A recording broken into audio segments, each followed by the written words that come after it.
சிவகங்கை இளைஞர் அஜித்குமார் காவல் நிலைய மரணம் தொடர்பாக உயர்மட்ட விசாரணை நடத்த வேண்டும் என பாஜக மாநில தலைவர் நயினார் நாகேந்திரன் வலியுறுத்தியுள்ளார்.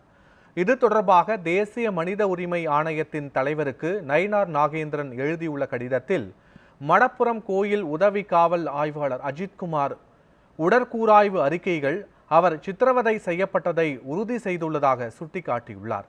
அஜித்குமாரின் நடத்தப்பட்ட விசாரணை நீதித்துறையின் மேற்பார்வையில் நடத்தப்படவில்லை எனவும் பல்வேறு சட்ட விதிமீறல்கள் நடைபெற்று இருப்பதாகவும் குறிப்பிட்டுள்ளார்.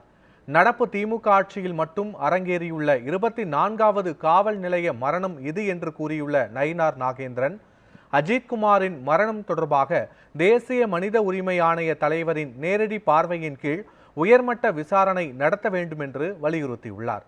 கடந்த 5 ஆண்டுகளில் தமிழகத்தில் நடைபெற்ற காவல் நிலைய மரணங்கள் மற்றும் அது தொடர்பாக மேற்கொள்ளப்பட்ட நடவடிக்கைகள் பற்றி விரிவான அறிக்கை சமர்ப்பிக்க தமிழக அரசுக்கு உத்தரவிட வேண்டும் என்றும் அவர் கோரியுள்ளார். காவல் நிலைய விசாரணையின் போது உயிரிழந்தவர்களின் குடும்பங்களுக்கு உரிய இழப்பீடு வழங்குவதை உறுதி செய்ய வேண்டும் என்றும் அவர் கோரிக்கை விடுத்துள்ளார்.